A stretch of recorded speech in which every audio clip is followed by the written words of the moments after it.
The New Adventures of Sherlock Holmes, Volume 47, featuring these two episodes. Episode 1, The Case of the Ever-Blooming Roses. Episode 2, The Case of the Accommodating Valise. The radio programs appearing in this audiobook were written by Dennis Green, Bruce Taylor, and Anthony Bouche, based upon the characters and suggested by incidents appearing in stories created by Sir Arthur Conan Doyle in his Sherlock Holmes detective novels, featuring narration by John Stanley as Sherlock Holmes and Alfred Shirley as Dr. Watson. The radio show's host is Cy Harris.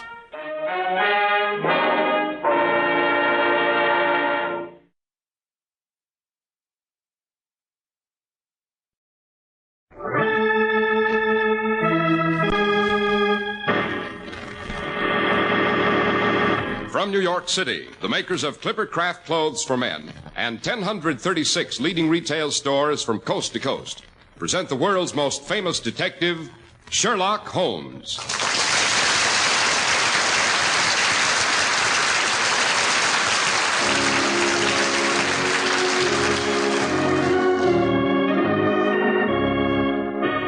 This week's adventure, The Case of the Ever-Blooming Roses.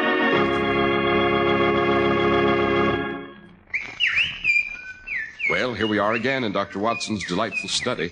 Just outside the open window, a black-winged pinobler is singing his evensong from a branch thick with blossom. We would say it is heavy with May, Mr. Harris. It's the charming custom in England to refer to all the lovely flowering that bursts into bloom at this time as the May. Of course, I never thought of it, Dr. Watson, but that must be where this month gets its name. Right. In the British Isles, May is also a very charming and popular feminine given name. Yes, I think I'll tell you of a particularly lovely young thing called May who narrowly escaped death, and all because of a spray of yellow roses that refused to wither. Sounds quite poetic, Dr. Watson. Macabre would be a better description, Mr. Harris. It all occurred in May. May, when nature sheds its winter garment.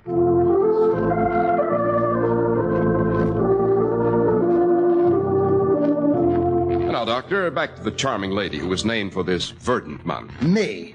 Yes, it was rather late in May, as I remember. The year was 1909 or 10, I believe.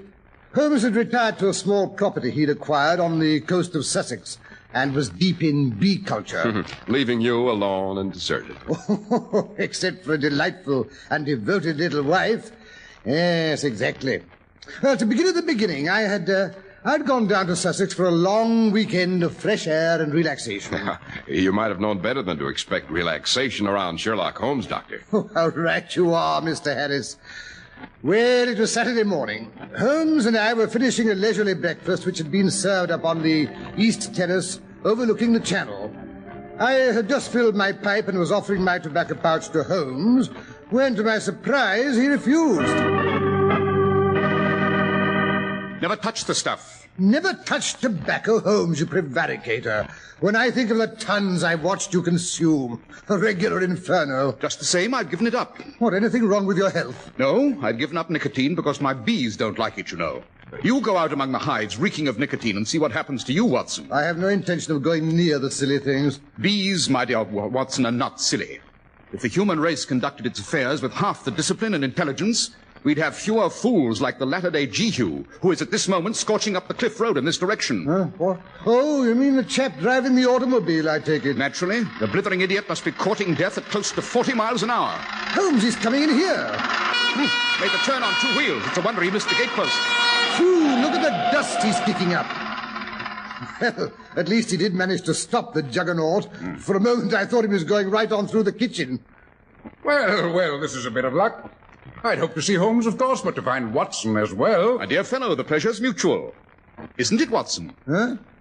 You know, Holmes, I don't believe the old boy remembers me. Well, how can I tell if I remember you or not, all done up in that cap and goggles? My dear Dilly, you'll have to forgive Watson. I've never been able to teach him to recognize people by their immutable features, the shape of the ears, the set of the jaw. Dilly? Don't tell me it's old Peter Dillinghurst. Now, the Reverend Dr. Dillinghurst, rector of Basham Church, I believe. Yes, worse luck. That's what I've come to consult you about, Holmes. Things have been happening at Basham Church. Every morning, there are fresh roses on the late Sample complete. Ready to continue?